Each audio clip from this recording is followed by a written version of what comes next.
En este clip explico qué es la Reconquista con sus 4 posibles definiciones y discuto cuál es la forma aceptable de emplear el término. Si quieres saber más, puedes mirar el episodio 24, La Reconquista, Pelayo y Covadonga, y suscribirte al canal. Dentro vídeo. Según el medievalista Francisco García Fitz, se pueden encontrar 4 significados distintos sobre qué es la Reconquista. La primera definición, y la original del siglo XIX, es que la Reconquista fue una guerra emprendida por los españoles, herederos del pasado romano, godo y católico, contra los invasores musulmanes para recuperar las tierras perdidas por los visigodos y restablecer el cristianismo en toda la península. Y a partir de esta guerra, España forjó su unidad política y su identidad nacional y católica. Un segundo significado es que esta guerra de los reinos cristianos peninsulares contra el Islam fue tan importante que se puede hablar de una etapa histórica entre los siglos VIII y XV. De este modo, la Reconquista y la Edad Media son sinónimos intercambiables para la historia peninsular. Especialmente a partir de los años 70 surge una tercera definición que se limita a definir la Reconquista como la expansión territorial de los reinos cristianos frente a Al-Ándalus, en un intento de quitarle las connotaciones nacionalistas de la definición original. Finalmente, la cuarta definición y la más reciente es la que formuló Carlos de Ayala, que define la Reconquista como una construcción ideológica de los reinos cristianos para legitimar sus guerras y conquistas contra los estados islámicos peninsulares. Este programa político mezclaba elementos de guerra justa y de guerra santa para reivindicar la recuperación del orden político godo y de la Iglesia católica en la península. Muy bien, pues tenemos las 4 definiciones posibles del concepto Reconquista. Pero, ¿son todas ellas igual de aceptables? En opinión de Fitz y muchos otros historiadores modernos, no. Y por eso hay que analizarlas una por una con argumentos. Bien, la primera y segunda definición como guerra entre españoles hispanogodos cristianos e invasores musulmanes y como periodo histórico es la típica concepción que tiene el español medio sobre lo que es la Reconquista. Esta concepción coincide con la que nos da la RAE, que define la Reconquista como la recuperación del territorio hispano invadido por los musulmanes en el 711, que empieza con la revuelta de Pelayo en Asturias, poco después de la conquista musulmana, y termina con la toma de Granada por parte de Isabel y Fernando en el 1492. Pero, ¿por qué la mayoría de historiadores actuales han cuestionado el uso de Reconquista en este sentido?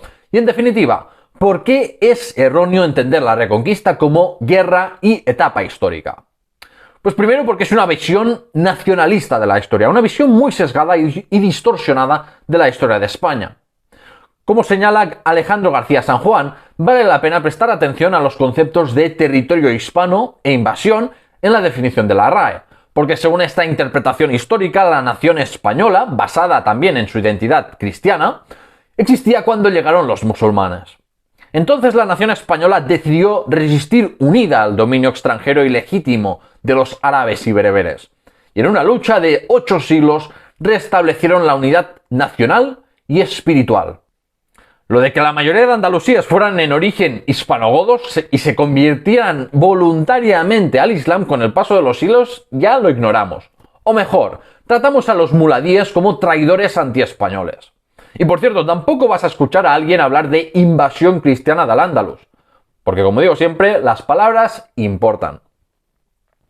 El argumento de que no tiene sentido hablar de Reconquista porque duró mucho tiempo me parece débil, porque también hablamos de Edad Antigua o Edad Media y son periodos muy largos, pero sí se puede desmontar fácilmente el relato de la Reconquista como un periodo de guerra sin tregua entre cristianos y musulmanes. Claro, es que no se puede reducir la Edad Media hispánica y las relaciones entre musulmanes y cristianos como de conflicto y solamente de conflicto, omitiendo así todo el comercio, alianzas políticas e incluso matrimonios interreligiosos y amistades entre musulmanes y cristianos peninsulares. Y por supuesto, el discurso tradicional de la Reconquista también se viene abajo cuando consideramos que no hubo una guerra continuada, las guerras entre reinos y condados cristianos, o las motivaciones de índole no religiosa que guiaban muchas veces las acciones de los soberanos. Así que si la Reconquista no es ni una guerra ni un periodo histórico, entonces la podemos definir como la expansión territorial de los cristianos contra el Andaluz. Fitch cree que el uso de Reconquista en este sentido es correcto porque también hablamos de cruzadas, aunque sea un concepto, digamos, del punto de vista cristiano.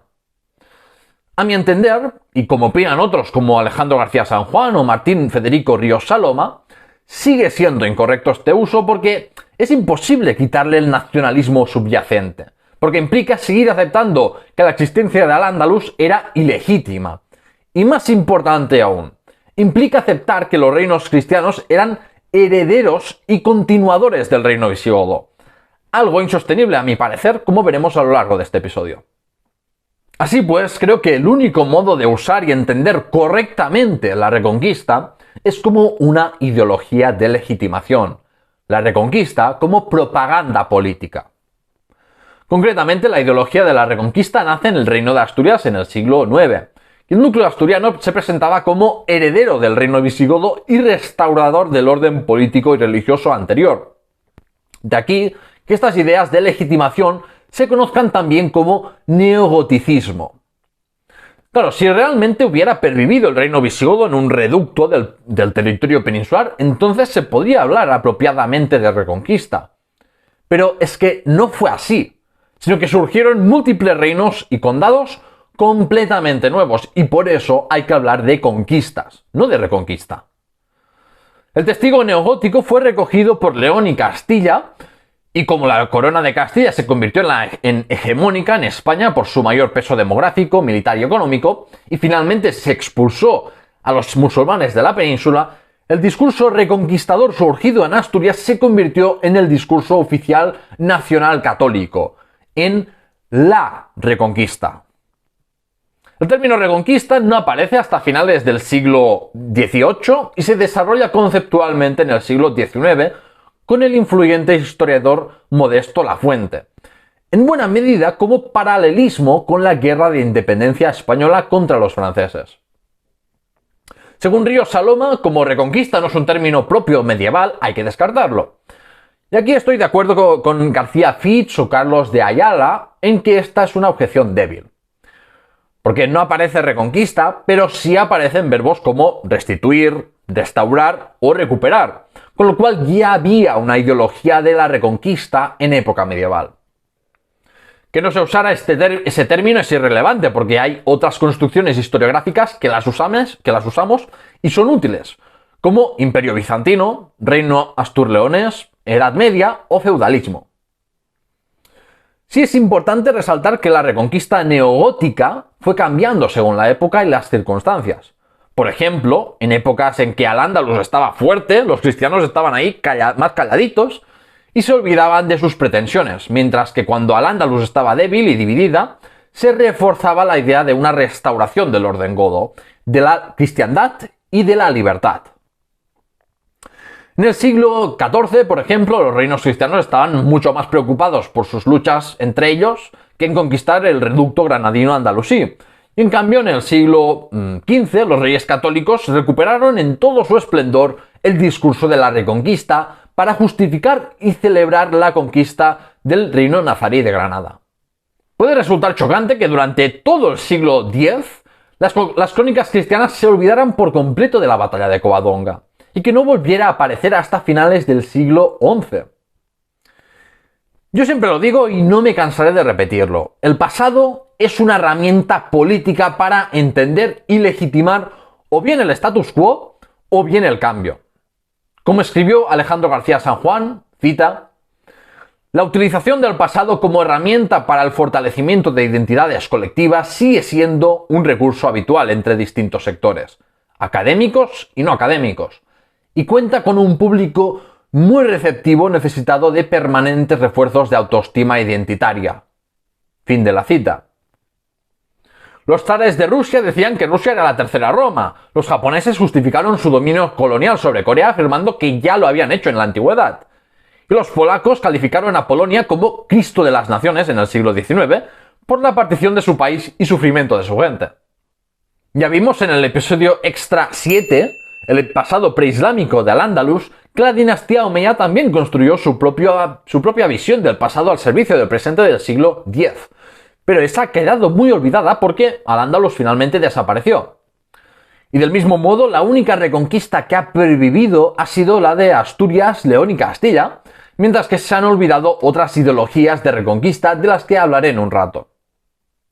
Los independentistas catalanes también han cogido hechos históricos como la derrota de Barcelona del 1714 como un episodio más de opresión de España a Cataluña, otro ejemplo del uso propagandístico de la historia. Y si no ves que la Reconquista es otra narrativa nacionalista, entonces es que solo puedo tirar de refranero y decirte que solo ves la paja en el ojo ajeno y no la viga en la tuya.